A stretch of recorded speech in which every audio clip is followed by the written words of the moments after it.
अपन channel SCS Mithila के करू subscribe और बेल बटन जरूर दबा दिया ताकि हर खबर सबसे पहले पहुंचे अहां तक।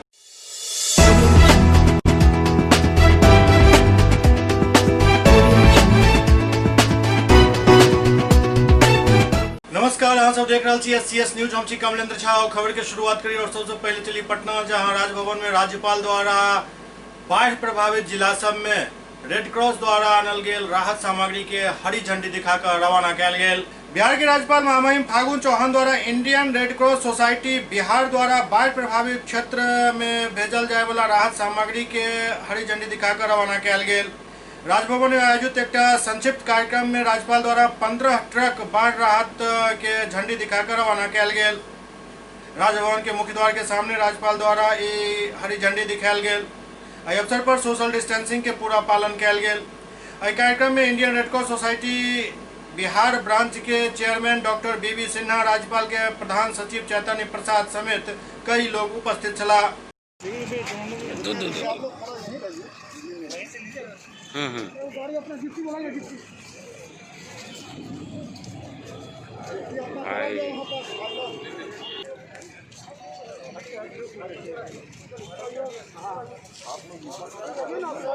मंडिया हम भेज दिल तो फिर क्या तोरा भेजो परेशान हो ट्रक को निकलने दीजिए, पीछे जाइए ट्रक निकलने दीजिए।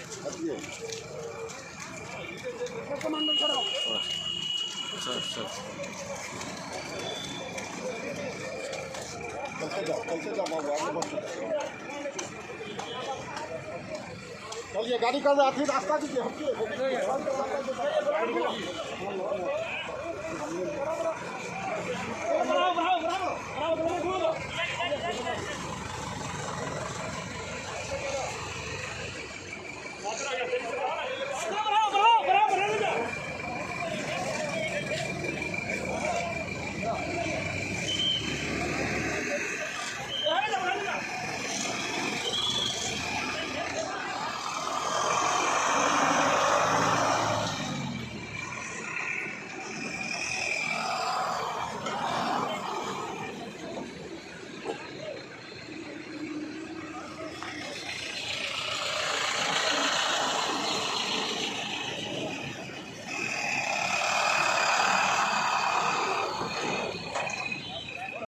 सामान आज रेड क्रॉस महामहिम राज्यपाल बिहार ने आज 15 ट्रक, मैं डॉक्टर विनय बहादुर सिन्हा हूँ, चेयरमैन रेड क्रॉस बिहार, और आज हम लोग रेड क्रॉस की तरफ से 15 ट्रक जो 15 ज़िले हैं जो आपदा प्रबंधन से चिन्हित हैं, उनको हम लोगों ने एक ट्रक सबको भेजा है। क्या है इसमें? इसमें सारा सामान डिस्प्लेड है, लिस्ट है आपके पास। लिस्ट में क्या है? हम बताते हैं। यहाँ रिलीज है, सब जा रहा है, रिलीज दे रहे हैं। क्या क्या है उसमें? धोती है, साड़ी है, तारपुलिन है, बर्तन है, किचन सेट है, टेंट है, मच्छरदानी है। हाँ, ये सारा चीज़ हम लोग पास लोग दे रहे हैं। एक ट्रक भर गया है उससे, और जो विस्थापित लोग हैं उनके बीच में जाके हम लोग काम करेंगे और काम करके बांटेंगे सामान हमारे सेक्रेटरी जो हैं जिला के। और ये आपको मालूम है चाहिए कि 2 ट्रक राष्ट्रपति महोदय ने, माननीय महामहिम राष्ट्रपति महोदय ने बिहार के लिए भेजा है, उसी में इसको भी मिला दिया गया है और मिला के हम लोग भेजे हैं जी। अच्छा, हाँ, मुख्यालय का, केंद्रीय जो मुख्यालय हम लोग का है NHQ, उसका बहुत बड़ा योगदान है। बिहार के कृषि मंत्री प्रेम कुमार दरभंगा में एक प्रेस कॉन्फ्रेंस केलन। बिहार के कृषि मंत्री प्रेम कुमार दरभंगा दौरा पर छला। इस दौरान सर्किट हाउस में एक प्रेस कॉन्फ्रेंस केलन और किसान से संबंधित कई मामला मीडिया के सामने रखलन। एक और बिहार में जहां वैश्विक कोरोना महामारी का संकट है, तो दूसरे तरफ उत्तर बिहार में बाढ़ की त्रासदी जा करके राज्य में लगभग 70 लाख लोग बाढ़ से प्रभावित हुए हैं। राज्य सरकार के द्वारा बाढ़ प्रभावित क्षेत्रों में NDRF SDR टीम के लोगों के द्वारा उनको गांव से निकालकर और बाहर राहत शिविरों में पहुँचाया गया है, और सरकार द्वारा बेहतर प्रबंध खाने का, रहने का किया गया है। और सभी हमारे जो बाढ़ पीड़ित भाई बहनों के खाते में 6-6 राशि भेजी जा रही है। और इसके अलावा अभी मैं देख रहा हूँ कि काफ़ी बड़े पैमाने पर फसलों का नुकसान हुआ है। अभी जो खरीफ का मौसम में 33 लाख हेक्टेयर में और धान की खेती बिहार में होती है और 4.5 लाख हेक्टेयर में मक्का की खेती होती है और 1 लाख हेक्टेयर में दलहनी फसलें और 50,000 हेक्टेयर में तिलहनी फसलें होते हैं। पूरे बिहार में इस बार समय पर बारिश हो रहा था और काफ़ी बेहतर संभावनाएं थी। और मैं देखा दक्षिण बिहार के ज़िलों में जहां लोग 12-13 वर्षों से समय पर वर्षा नहीं होने के कारण लोग खेती नहीं कर पाते थे, इस बार वहाँ भी लोगों ने खेती करने का प्रयास किया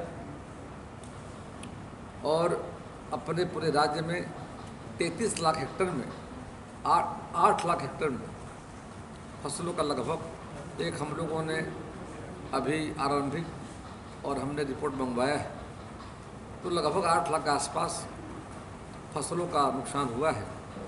और वास्तविक सर्वे का काम पानी निकलने के बाद किया जाएगा और वास्तविक सर्वे के बाद जो किसान भाइयों का फसलों का नुकसान हुआ है उससे हम कृषि इनपुट सब्सिडी के माध्यम से हम उनके खाते में डीबीटी के माध्यम से राशि भेजने का काम किया जाएगा। दरभंगा जिले की जानकारी मुझे मिली है कि 99,000 जो हमारा हेक्टर में यही न है और 99,000 हेक्टर में जो हमारा आच्छादित था फसल जा करके उसमें 86,000 ना 83,000 या कितना परसेंट हो गया, 90% के आसपास, मतलब दरभंगा में सबसे ज़्यादा नुकसान हुआ है और काफ़ी परेशानी हुई है। तो हम लोगों ने विभाग के जिला कृषि पदाधिकारियों को राज्य में विभिन्न 16 जिले में जहाँ बाढ़ प्रभावित इलाका है उनको आदेश दिया गया है और हम लोग समीक्षा भी लगातार कर रहे हैं। दूसरी तरफ हम लोग का प्रयास है कि जहाँ पर मतलब पूरा डैमेज ही हो गया है वहाँ के लिए हम लोग एक योजना बढ़ाए हैं, स्वीकृति की प्रक्रिया में है, वो है वैकल्पिक फसल जाकर कि यदि पानी निकलने के बाद खेत खाली नहीं रहे तो हम लोगों ने मक्का, तोरिया, अरहर, कुल्थी और ऐसे कई चीज़ों का बीज मतलब सब्जी, ताकि किसान भाइयों को खेत खाली नहीं रहे उसकी भी तैयारी की गई है। और खेती के साथ साथ राज्य में बड़ी संख्या पशु हैं, पशुपालकों के लिए भी, और हम लोगों ने पूरे राज्य में बाढ़ प्रभावित जिलों में आश्रय स्थल, डॉक्टर, वहाँ दवा और चारे का प्रबंध भी किया गया है जाकर के। तो इसी की समीक्षा भी हम करेंगे। हम देखा कि आप सबको व्यवस्था है, तो सरकार एक और जहाँ किसानों को चिंता कर रही है, बाढ़ पीड़ितों को चिंता कर रही है, दूसरी तरफ पशुपालक जो हमारे हैं और पशुओं को जहाँ जहाँ मृत्यु की सूचना मिल रही है और 4-4 हज़ार रुपये 30,000 रुपये की राशि मतलब उपलब्ध कराने का उनका काम किया जा रहा है पशुपालकों को। तो इस तरह से हम कल तीसरा दिन हमारा है, छपड़ा के बाद कल मुजफ्फरपुर, आज मधुबनी, दरभंगा के बाद कल हमारा पूर्वी चंपारण, पश्चिमी चंपारण, गोपालगंज का दौरा होगा जाकर के, और वहाँ देख रहे हैं क्या नुकसान हुआ है, समीक्षा कर रहे हैं और प्रयास कर रहे हैं कि फसलों का नुकसान बड़े पैमाने पर हुआ है। जल्द ही पानी निकलने के बाद किसान भाइयों को हम इस सुविधा जो कृषि इनपुट सुविधा है उपलब्ध कराने का काम करेंगे। कितने ब्लॉक प्रभावित हैं आपकी नज़र में दरभंगा में? ऐसे रिपोर्ट 18 ही प्रभावित और 90% बताया हमारे अधिकारियों ने 99,000 हेक्टेयर में, उसमें 83,000 हेक्टेयर में डैमेज हुआ है। ये 90% नुकसान हमारा है दरभंगा में काफ़ी हुआ है जाकर के। मधुबनी में तो कम हम देखे, वहाँ तो मतलब लगता है 4 ही 5 प्रखंड प्रभावित है जाकर के। सबसे बड़ा नुकसान हमारा दरभंगा में हुआ है करके। इस संकट की घड़ी में हम किसान भाइयों के साथ सरकार खड़ी जा करके है। हमारे विभाग के द्वारा मॉनिटरिंग लगातार की जा रही है। ये प्राकृतिक आपदा है जाकर, और बिहार 2 आपदाओं से गुजर रहा है। वैश्विक कोरोना महामारी की आपदा एक और है, वहीं पर बाढ़ की त्रासदी है, लेकिन हमारी सरकार के स्तर से जो संभव है प्रयास किया जा रहा है। अभी तक बहुत ऐसे किसान हैं, पिछले साल का फसल क्षति का मुआवजा जो है अभी तक उसके अकाउंट में नहीं गया है। ऐसे आप यदि बताएंगे कौन ब्लॉक, कौन किसान का नाम, तो जरूर जांच करवाएंगे। और अभी इस रिकॉर्ड में नहीं है तो बाद में भी हमारे जिला कृषि पदाधिकारी देखिएगा, इस चीज़ को समझे, एक जानकारी में दीजिएगा कि पिछले वर्ष बाढ़ में कितने लोगों को न्यूज़ बना के कल कि ज़िले में कितने लोग प्रभावित हुए थे, कितने लोगों को डीबीटी के माध्यम से किसानों को राशि उपलब्ध कराई गई थी, एक बार पत्रकार साथियों को ताज़ा हो जाएगा। सर, किसानों की आम शिकायत है कि जब हम ऑनलाइन करते हैं, जैसे अभी फ्लड है, फ्लड में किसानों ने ऑनलाइन फसल सहायता योजना के लिए किया, उनका सर्वेक्षण का कार्य 2 महीना 3 महीना गुजर जाने के बाद होता है, जबकि सरकार ये मानती है कि प्रभावित है, फ्लड है उस एरिया में, फिर भी इतना देरी क्यों किसानों को उस मुआवजे को देने में? मैं 2 जानकारी देना चाहूँगा।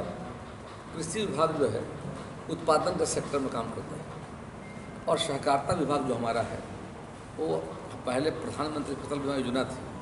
आपको बताना चाहेंगे, आज़ादी के बाद देश में किसान अपने मांगों को लेकर के और अपने जिस तरह से देश की हालत थी जा करके किसानों का फसलों का नुकसान हो रहा था, किसान आत्महत्या भी कर रहे थे। लेकिन जैसे ही माननीय प्रधानमंत्री नरेंद्र भाई मोदी जी की सरकार आई तो प्रधानमंत्री फसल बीमा योजना लॉन्च किया हम लोग, और उसमें 2% खरीफ, 1.5% उसमें आपका रबी में खाया करते। लेकिन अभी हमारी सरकार बिहार में, हम बिहार फसल सहायता योजना लाए, इस चर्चा पर। तो बिहार फसल सहायता योजना जो है 0 माने प्रीमियम पर जा करके होता है, उसका बाकायदे लोग अप्लाई करते हैं जा करके, और अप्लाई करने के बाद एक तो हम देते हैं कृषि इनपुट देते हैं, ताकि इतना नुकसान हो गया आगे फसल लगाना है तो एक कृषि इनपुट सब्सिडी हम देते हैं, अनुदान देते हैं। और दूसरी तरफ राज्य सरकार का सहकारिता विभाग है, वो उनको बिहार फसल सहायता योजना के माध्यम से ये सुविधा उपलब्ध कराई जाती है। आपने संज्ञान में लाया है, हम माननीय सहकारिता मंत्री जी का ध्यान किस कराएंगे जाकर के, निश्चित तौर पर ससमय काम होना चाहिए। आप उनसे पूछिए जो लगभग 60 वर्षों के शासन में रहे, वो सही जवाब दे पाएंगे जाकर के। सर, आप लोग का क्या योजना है? हम तो चाहेंगे, आप लोग का बहुत अच्छा सवाल है जाकर के, मैं चाहूँगा अभी जाकर कि जब तक नेपाल में हाई डैम 2 कारणों से बिहार में बढ़ा रहा है। एक तो नेपाल में भारी बारिश होने के कारण हम प्रभावित होते हैं, नंबर 1, और दूसरा है कि इस बार मौसम अनुकूल रहा, ऐसा रहा कि औसत ज़्यादा बारिश हुई है। कितना % बारिश ज़्यादा हुआ है? दुगुना है। जितनी ज़रूरत थी मतलब उसे डबल हो गया।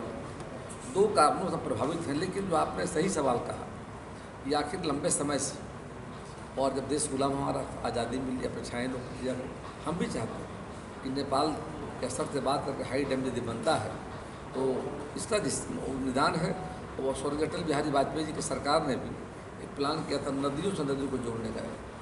तो उस पर राज्य सरकार का जल संसाधन विभाग काम कर रहा है, और आगे हमको विश्वास है कि जब इतने बड़े पैमाने पर 4 लेन बना, जिन सड़कों पर आप चलते हैं जाकर, क्या सड़कों की हालत थी, गाँव की सड़कों की हालत क्या थी, बिजली कई घंटे मिल रहे थे लोगों को, शहर में तो 8 घंटे ज़्यादा बिजली नहीं मिलती थी, गांव में तो ऐसे 18,000 गांव थे जिनमें बिजली देखी ही नहीं थी।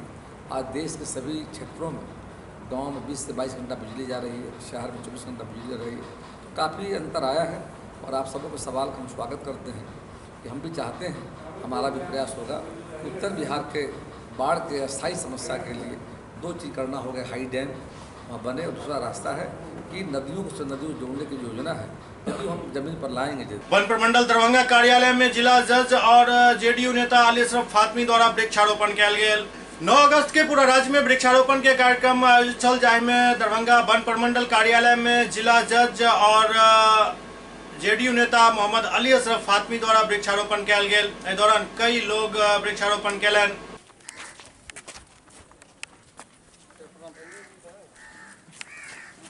कहाँ गाड़ी भाई आपकी?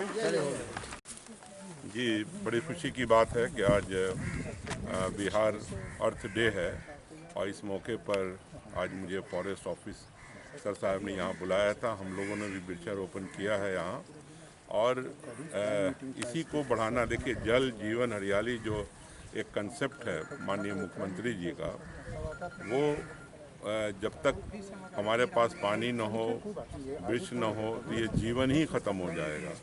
तो इसकी तरफ जो बड़े बड़े कार्यक्रम हो रहे हैं, उसी में एक कार्यक्रम वृक्षारोपण का भी है, जिसको आज संपन्न हुआ ये आज के दिन, अर्थ डे के दिन। तो और उसी में आप देख रहे होंगे कि आजकल गांव में बड़े पैमाने पर जो तालाब हैं उसको ठीक किया जा रहा है, नाला है, या फिर जहां भी पानी के सोर्सेज हैं उसको फिर से कायम किया जा रहा है, ताकि लोगों को अच्छा। आप देखा होगा पिछले दिनों कि बड़े पैमाने पर पानी की किल्लत हुई, कमी हुई और दरभंगा जैसी जगह पर जो कहा जाता है पानी का इलाका, वहाँ पर ट्यूबवेल का जो लेयर जो था वो नीचे चला गया और वाटर टेबल का नीचे जाना इस इलाके में ये संकेत देता है कि आगे आने वाले दिनों में अगर हम लोगों ने प्रकृति को ठीक से नहीं समझा तो आने वाले दिनों में भारी मुश्किल का सामना हमें करना पड़ सकता है। इसलिए पानी को प्रिजर्व करना है नेचुरल तरीके से। उसके लिए तालाब है, नाला है, कुआं है या जो भी और तरीके हों, पानी को प्रिजर्व करना है, पानी का मिसयूज़ नहीं करना है और इसी से हमें अच्छी फसलें भी मिलेंगी, इसी से अच्छा पीने का पानी मिलेगा, खेती होगी, बाड़ी होगी और इसीलिए इसमें ये जो आज का जो कार्यक्रम है इसमें फ्रूट्स भी है और इसमें कीमती पेड़ भी लगाए जा रहे हैं, उससे दौलत भी बढ़ेगा। इधर दूसरी तरफ दरभंगा के उप विकास आयुक्त जिला स्थापना कार्यालय में वृक्षारोपण केलन। दरभंगा जिला के उप विकास आयुक्त कारी प्रसाद महतो स्थापना कार्यालय में वृक्षारोपण केलन। इस दौरान कई वृक्ष लगाओल गए। वृक्षारोपण के बाद मीडिया से बात करें तो डीडीसी कारी प्रसाद महतो वृक्षारोपण कार्यक्रम के बारे में विस्तृत जानकारी दिलन।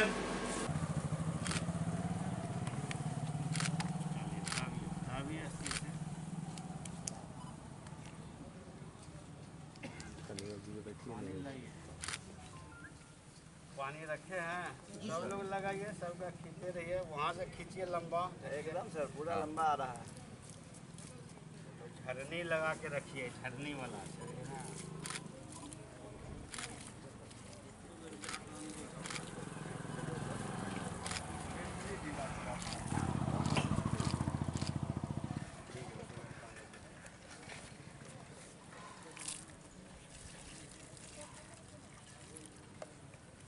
जो लगाए हैं उनको पानी देने दीजिए, मिट्टी दीजिए। भगत जी हाकिम वाला लगाए हैं, मिट्टी दीजिए। और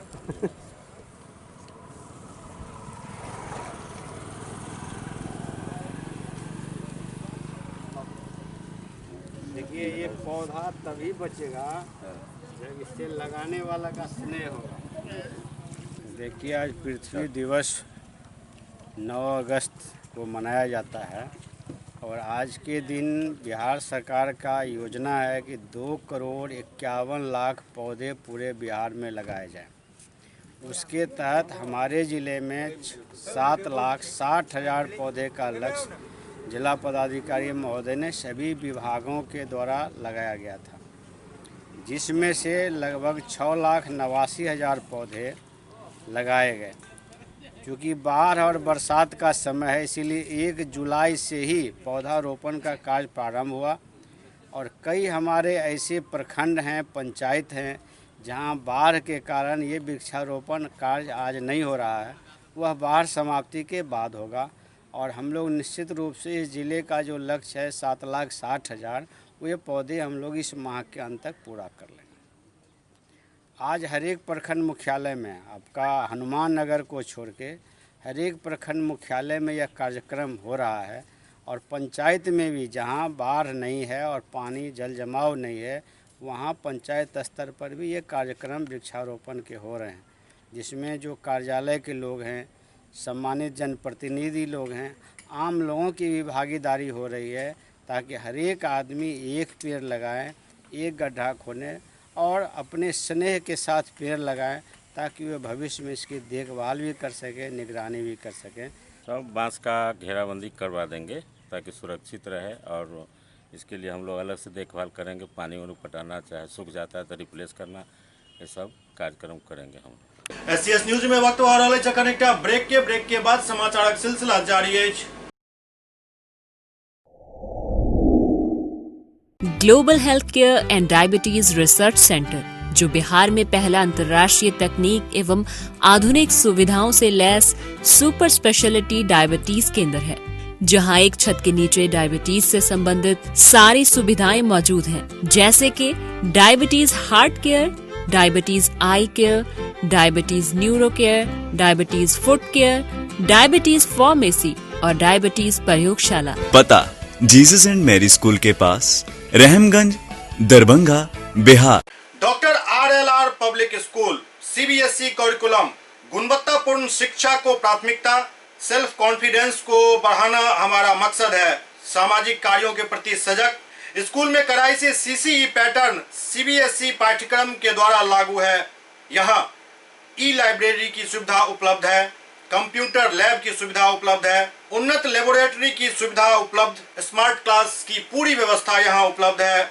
छात्र छात्राओं को स्कूल तक लाने और घर तक पहुँचाने के लिए ट्रांसपोर्ट की व्यवस्था उपलब्ध है। हमारे यहाँ अनुशासन का विशेष स्थान है। स्वस्थ वातावरण को जागृत रखने के लिए स्वच्छता पर विशेष ध्यान दिया जाता है। शिकायत और सुझाव को प्राथमिकता के आधार पर लिया जाता है। हमारा पता है doctor RLR public school, Sadar Thana road, Darbhanga, pin code 846009, mobile number 9430827387, 9835257788। Break के बाद पुनः स्वागत है। अशोक पेपर मिल थाना क्षेत्र के परमानंदपुर के एक युवक पिछला कई दिन से लापता छला। 4 तारीख के युवक अपना दूटा दोस्त के साथ निकल चला, जाए के बाद उन्हें पता नहीं चलल और आखिरकार 8 तारीख के युवक के शव काफी दयनीय स्थिति में एक धान के खेत से बरामद भेल। जाए के बाद स्थिति ओहिठाम के काफी गंभीर भ गेल छल। पुलिस प्रशासन द्वारा पूरा मामला के ढंग से डील कैल गेल, तखन जाकर लाश पोस्टमार्टम के लेल रवाना कैल जा सकल। एहि पूरा मामला पर सिटी SP एक प्रेस कॉन्फ्रेंस कऽ कऽ जानकारी देलनि जे कुल 9 व्यक्ति के अखन तक गिरफ्तारी कैल गेल हन। अशोक पेपर मिल थाना क्षेत्र के परमानंदपुर में एक युवक के पिछला दिन लापता होय के सूचना मिलल, जेकर मामला APM थाना में दर्ज करवाओल गेल। बतायल गेल जे परमानंदपुर के 3 मित्र अजित कुमार राय, नरेश दास और परमजीत दास अपना घर से निकलल छला। दूटा लड़का लौटे, लेकिन अजित कुमार राय नहीं लौटल। जाए के बाद एक सूचना थाना के देल गेल। APM थाना द्वारा काफी छानबीन कैल गेल, लेकिन कोनो पता नहीं चलल। आखिरकार 8 तारीख के शाम में ग्रामीण सब द्वारा सूचना देल गेल जे एकटा अज्ञात युवक के शव धान के खेत में देखल गेल हन। शव के पहचान अजित कुमार राय के रूप में भेल। जाए के बाद ओहिठाम के स्थिति काफी गंभीर हो गेल छल। लोग सब काफी आक्रोशित हो गेल छला। थाना प्रभारी के खिलाफ जबरदस्त गुस्सा छल लोग सब में।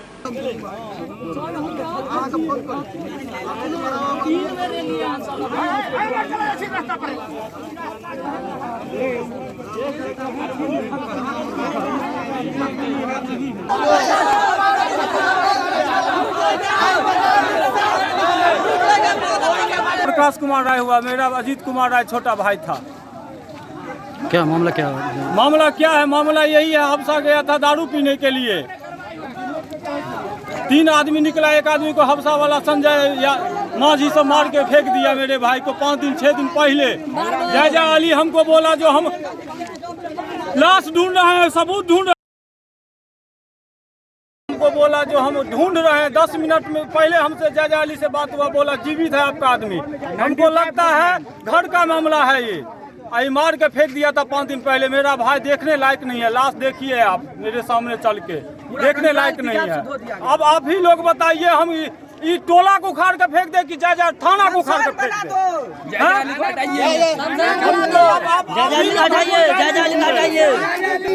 क्या लग रहा है कि प्रशासन के द्वारा आपको सहयोग नहीं मिला? आप लोग नहीं, प्रशासन से कोई सहयोग नहीं मिला। प्रशासन हमको आज तक गुमराह करते रहा, गुमराह किया। जीवित है आपका आदमी। कहाँ पर लाश मिला है? क्या लाश पहचान नहीं आ रहा है? क्या है? कपड़ा मुंह नहीं दिखाई चेहरा नहीं दिख रहा है। पेट देह सब कपड़ा छै। बापरा हमरा जाति गाय। पूरा मामला में पुलिस द्वारा कार्रवाई करत अखन तक कुल 9 व्यक्ति के गिरफ्तार किया गेल हन। बारे में सिटी SP योगेंद्र कुमार विस्तृत जानकारी प्रेस कॉन्फ्रेंस के माध्यम से दिलन।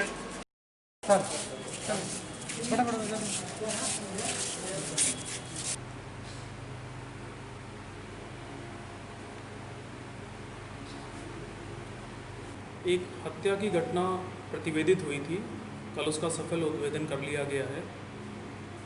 4 तारीख को APM थाना क्षेत्र में एक लड़का है जिसका नाम है अजित कुमार राय, ग्राम परमानंदपुर। ये अपने 2 साथियों के साथ सुबह घर से निकला था। शाम को उसके परिजनों ने सूचना दी कि वो लड़का घर से लौटा नहीं है, लेकिन उसके दोनों साथी लौट आए हैं। मामला काफ़ी संवेदनशील हो गया था। उसी वक्त थाना ने और एसडीपीओ वहाँ पे स्वयं गए थे, उन लोगों ने जांच की, लेकिन कुछ खोजबीन नहीं पता चला। 3-4 दिन लगातार थाना की मदद से और ग्रामीणों की मदद से लड़के को खोजा गया, परंतु नहीं मिला। लेकिन कांड उसी दिन दर्ज कर लिया गया था इसमें 8 तारीख को ग्रामीणों द्वारा सूचना दी गई कि जो बाढ़ का पानी है वहाँ पे एक व्यक्ति की लाश मिली है, जिसका पहचान जो लड़का गायब था उसी के रूप में हुई थी। तुरंत वहाँ पे एसडीपीओ पहुँचे थे, हम भी गए थे वहाँ पे घटनास्थल पे। उसके बाद हम लोग ने बॉडी को पोस्टमार्टम के लिए भेजा। गुप्त सूचना के आधार पे और जो हमारा अनुसंधान ऑलरेडी उसमें चल रहा था, उसके बाद हम लोग ने टोटल इसमें 9 लोगों की गिरफ्तारी करी। सभी ने अपना अपराध स्वीकार कर लिया है। अनुसंधान में इसमें ये पता चला है कि ये जो लड़का था ये अपने 2 साथियों के साथ में पास में ही एक गांव है हरिहरपुर, वहाँ पे ये एक व्यक्ति है, उसके यहाँ पे शराब पीने के लिए गया हुआ था। वहाँ पे उसने शाम को शराब पी। जिस व्यक्ति के घर पे ये गया था उनका नाम संजय सैनी है, दर्शन सैनी, सभी एक ही परिवार के लोग हैं। शराब पीने के बाद उस घर की जो महिलाएं हैं उसके साथ इस लड़के ने, जो मृतक है, उन्होंने छेड़खानी करी। उसके बाद आक्रोशित होकर बाकी जो उस घर के लोग हैं उन्होंने सभी ने उसके साथ मारपिटाई की।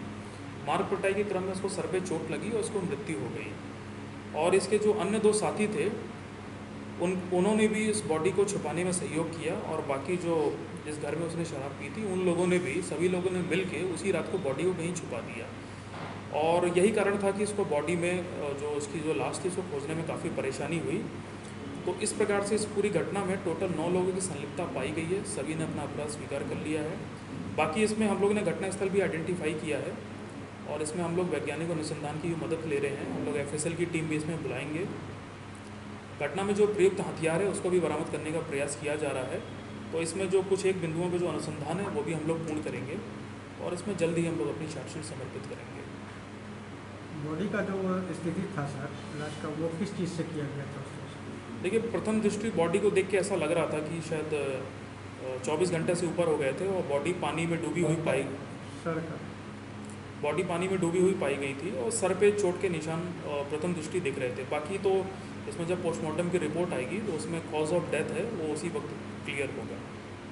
दरभंगा पुलिस द्वारा कमतौल थाना क्षेत्र में लूटल गेल रुपया के साथ पुलिस 2 अपराधी के गिरफ्तार केलक। दरभंगा के कमतौल थाना क्षेत्र में लूटल गेल रुपया के साथ 2 अपराध कर्मी के पुलिस गिरफ्तार केलक। एहि बारे में प्रेस कॉन्फ्रेंस के माध्यम से CTSP योगेंद्र कुमार जानकारी दिलन। वो बतैलन जे एहि गिरफ्तारी के साथ लूटल गेल 3,87,195 रुपया से बरामद कऽ लेल गेल हन। गिरफ्तार अपराधी के नाम दीपक भंडारी और विनोद पासवान बतायल जा रहा है। गिरफ्तार अपराधी सबके पास से लूटल गेल 3,87,195 रुपया नगद और 1टा मोबाइल फोन बरामद कयल गेल। अपराधी सबके जेल भेज देल गेल।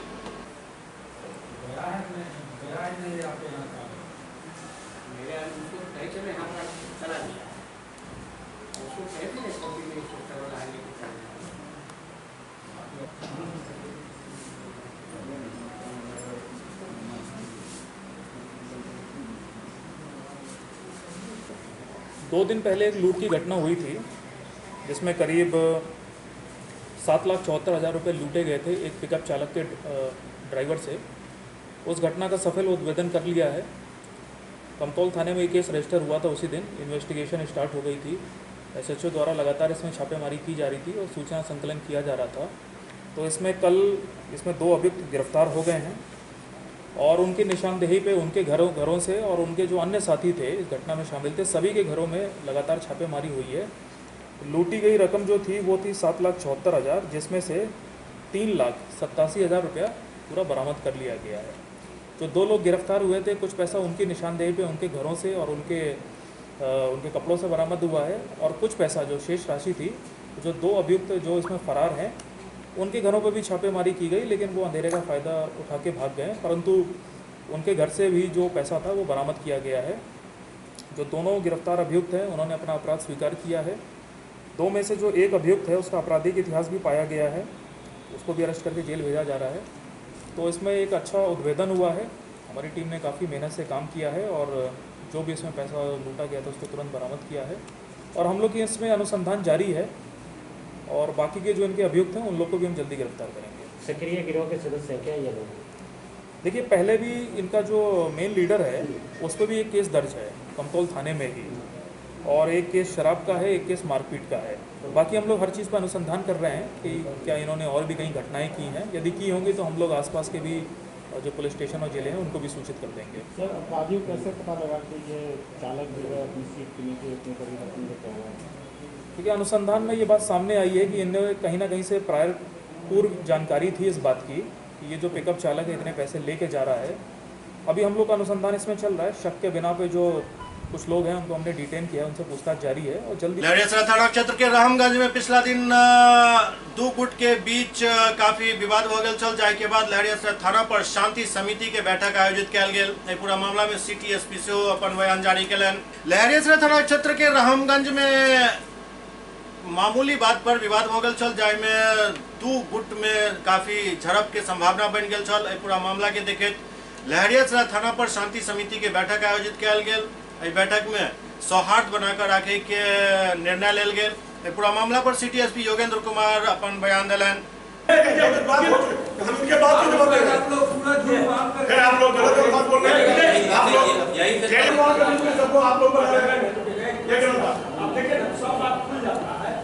वाक्य क्या हुआ, जिस गली में घटना हुई है उस गली में कुछ नहीं। फिर सुनिएगा ना, छोड़िए ना, आप समाज में अच्छा काम करने, आपकी बात को जो सकारात्मक करने सब लोग चले सुनना पड़ेगा। अच्छा, अब डिबेट क्या करना है, अब डिबेट क्या घटना के बाद 8-10 समिति के सदस्य लोग था। इसके बाद भी आप सही ढंग से निर्णय नहीं ले पाते कि पुलिस क्या करे। वहाँ तक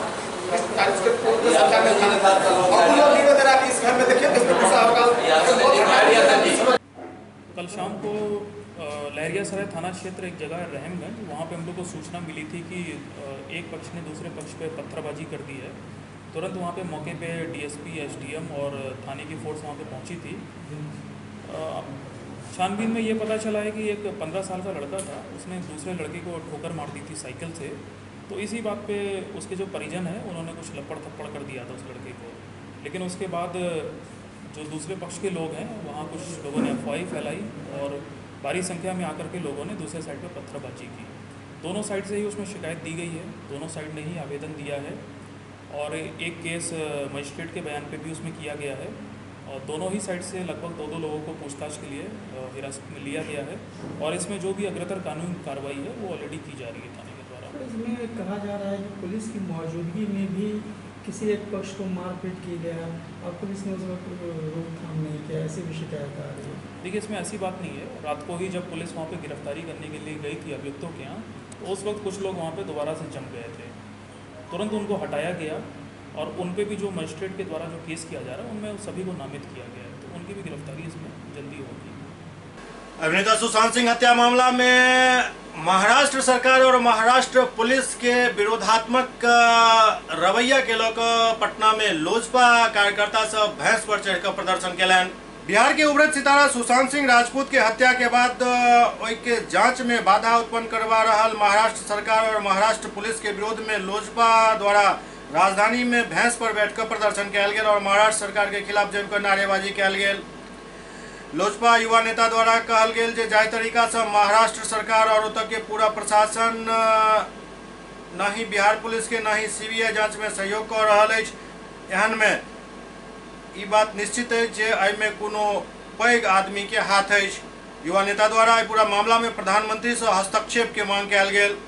अमर रहे, अमर रहे, अमर रहे। उदय ठाकरे मुर्दाबाद, मुर्दाबाद, मुर्दाबाद। उदय ठाकरे समर करो, शर्म करो, शर्म करो, शर्म करो। उदय ठाकरे शर्म करो, शर्म करो, शर्म करो। उदय ठाकरे शर्म करो, शर्म करो, शर्म करो। सुशांत सिंह अमर रहे, अमर रहे, अमर रहे। महाराष्ट्र पुलिस शर्म करो, शर्म करो, शर्म करो। महाराष्ट्र पुलिस शर्म करो, शर्म करो, शर्म करो। उद्धव ठाकरे शर्म करो, शर्म करो, शर्म करो। उद्धव ठाकरे शर्म करो, शर्म करो, शर्म करो। सुशांत सिंह अमर रहे, अमर रहे, अमर रहे। बेटी बचाओ बेटी पढ़ाओ थीम सॉन्ग के मिथिला के विभूति सब द्वारा आई लोकार्पण कल गेल। मिथिला की विभूति सब रामसेवक ठाकुर और कुंज बिहारी मिश्रा एवं जिमकांत मिश्र द्वारा मनीगाछी के राघोपुर में कोरोना एवं बाढ़ से मुक्ति के लिए भगवती वंदना के साथ बेटी बचाओ बेटी पढ़ाओ गीत के थीम सॉन्ग के लोकार्पण किया गया। लोकार्पण कार्यक्रम के आयोजन भाजपा बेटी बचाओ बेटी पढ़ाओ प्रकोष्ठ के प्रदेश प्रवक्ता प्रदीप ठाकुर द्वारा अपना आवासीय परिसर में किया गया। सबसे पहले कार्यक्रम में दीप प्रज्वलित कर शुभारंभ किया गया। इस अवसर पर सब आगंतुक अतिथि के स्वागत पाग और चादर के साथ साथ बेटी बचाओ बेटी पढ़ाओ स्लोगन वाला मास्क के साथ किया गया। कार्यक्रम के शुरुआत मिथिला के प्रसिद्ध गायक कुंज बिहारी मिश्रा के भगवती वंदना से भेल। तत्पश्चात रामसेवक ठाकुर द्वारा पीएम मोदी के अभियान बेटी बचाओ बेटी पढ़ाओ वरदान है गीत गायब को गीत के लॉन्च किया गया।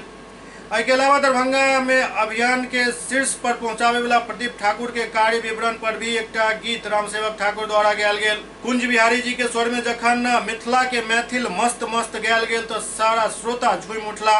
कार्यक्रम के बारे में जानकारी देते आयोजक प्रदीप ठाकुर बतौलन जे प्रधानमंत्री मोदी के ड्रीम प्रोजेक्ट के पूरा बिहार में पूर्ण रूप से साकार करे के लक्ष्य के साथ काम शुरू केलो हम।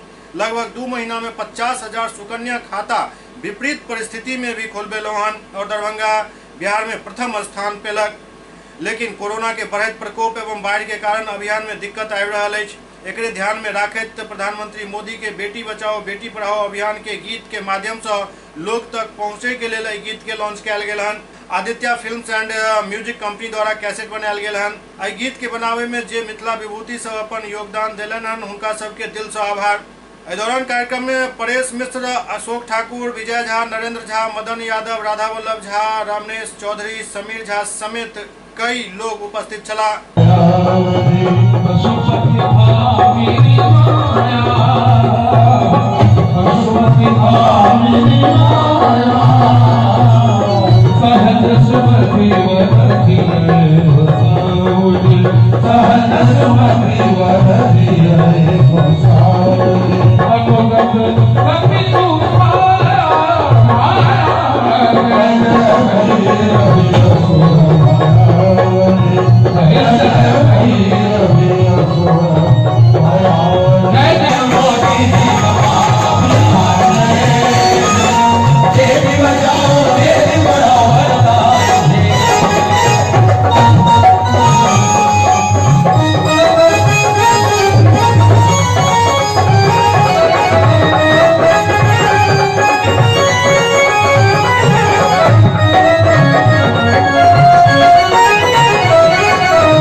जी आज गीत लॉन्च किया गया है बेटी बचाओ बेटी पढ़ाओ अभियान को लेकर, क्या कहना चाहेंगे इस मौके पर? बेटी बचाओ बेटी पढ़ाओ यह गीत नहीं, एक मंत्र है। वह मंत्र जो भावना को जागृत करता है और भावना जागृत होने से जो नारी शक्ति है वो सम्मानित होगी, बेटियां सम्मानित होगी। और मैं जो कुछ गाता हूँ या लिखता हूँ मेरे हर हमेशा 12 बजे रात हो 12 बजे दिन हो हमारे सहयोगी आदित्य फिल्म्स एंड म्यूजिक हैं जिनके यहाँ मैं रिकॉर्डिंग करता हूँ और उनके ही चैनल पर इसका विजुअल भी प्रसारित होगा और लगभग पूरे ऑल ओवर इंडिया में यह बेटी बचाओ बेटी पढ़ाओ का महामंत्र गूंजेगा जाएगा। मुझे दर्शकों से मेरा निवेदन है कि कृपया इसे गीत नहीं मंत्र समझें, बेटी की रक्षा करें, बेटी को सुरक्षित करें, बेटी को पढ़ावें, बेटी को बढ़ावें, बेटी को आगे बढ़ावें। प्रदीप ठाकुर जी के अभियान के बारे में क्या कहना चाहेंगे? इसको लेकर प्रदीप ठाकुर का जो अभियान चल रहा है। प्रदीप ठाकुर, जिस दिन मुझे इसकी सूचना मिली, प्रदीप ठाकुर जी ठीक है, नेताजी हैं, मैं इस हिसाब से लिया। लेकिन जब इनके बारे में मेरे पास वो डॉक्यूमेंट्स आए, इनका बायोडाटा आया, देख के मैं अचंभित हो गया कि यह आदमी इस तरह से बेटी के लिए समर्पित है। इनके कार्यकर्ता कैसे समर्पित हैं कि पूरे दरभंगा जिला में आपको मुझे कहते हुए हर्ष हो रहा है कि 40 से 50 हज़ार सुकन्या समृद्धि योजना के खाते खुले हैं इस जिला में, और जो बिहार में टॉप मोस्ट पर है। तो सिर्फ प्रदीप ठाकुर नहीं, इनके जो हाथ हैं, इनके साथ चलने वाले हैं। मैं प्रदीप ठाकुर जी के साथ सबों के प्रति मैं आभार व्यक्त करता हूं कि एक सही मिशन में को चुना है आपने, और प्रधानमंत्री जी ने जो दिया है उसको लेकर आप आगे बढ़ रहे हैं। और मैं क्या कहूं, जब मैंने देखा उसके बाद मैं विभोर हो गया और मैंने 2 गीत लिखा। एक गीत तो बेटी बचाओ बेटी पढ़ाओ अभियान पर लिखा। उसके बाद इनके समर्पण की जो गाथा हमने सुनी कि 30 साल से जनसेवा से जुड़े हुए हैं, सेवक की भांति जुड़े हुए हैं। दरभंगा जिला का कोई गांव नहीं है जहां के लोग इन्हें नहीं जानते और आदरपूर्वक नहीं जानते हो। बहुत ये ऐसे व्यक्तित्व समाज में कम होते हैं, और कम में एक प्रदीप ठाकुर जी का सानिध्य मुझे प्राप्त हुआ है। मेरे जैसे कलाकारों को कलाकार को जो साल में लगभग सैकड़ों मंच करते हैं, लाखों के दर्शकों से जिनका मेल मिलाप होता है, लेकिन यह दिली अटैचमेंट इनके कर्तव्य को देखकर, इनके कार्य को देखकर मेरा हुआ है। जी, आज के द्वारा जो कार्यक्रम आयोजित किया गया था, क्या कार्यक्रम था? आज का कार्यक्रम कोरोना महामारी और बाढ़ से निजात मुक्ति, इसके लिए मुख्य रूप से कार्यक्रम था। और बेटी बचाओ बेटी पढ़ाओ का एक गीत हमारे काम को देखकर, जो दरभंगा जिला में हमने काम किया था, उसकी जानकारी जब मिथिला के महान कलाकार, मिथिला के धरोहर डॉक्टर रामसेवक ठाकुर जी को मिली, तो उन्होंने इस पे एक गीत का रचना की, जिसका मुखड़ा उन्होंने भी सुनाया और पूरा गीत गा के भी उन्होंने सुनाया है। और इन्होंने अपने आवाज़ में उसका रिकॉर्डिंग भी किया है, जो गीत का आज लोकार्पण हुआ है। ऐसे मिथिला विभूति को मैं प्रणाम करता हूँ कि मिथिलावासी का स्नेह इस कदर मुझसे जुड़ रहा है। मैंने कल्पना भी नहीं किया था कि मिथिला के लोग मुझसे इतना उत्साहवर्धन मेरा कर रहे हैं। मेरे लिए बहुत खुशी की बात है, और मैं इन लोगों का बहुत बहुत धन्यवाद ज्ञापन करता हूं। ये लोग मेरा उत्साह बढ़ाते रहेंगे, तो निश्चित रूप से इस अभियान को एक दरभंगा ही नहीं, बिहार और आगे तक मैं पूरे भारतवर्ष में मैं ले जाऊंगा। निश्चित रूप से प्रदीप ठाकुर जे अखन सुकन्या समृद्धि खाता खुलवा रहल छथि, ऐसा न केवल बिहार के बल्कि एक विशेष तबका जे बेटी तबका अछि, हुनका बहुत फायदा हुआ जा रहा है, और बेटी के माता पिता के सेहो एकटा आत्मबल बढ़ रहा है जे हमरा बेटी के लेल किछ रुपया जमा भ रहा है। बेटी सब के पढ़ाई और शादी में ई रुपया कारगर साबित है।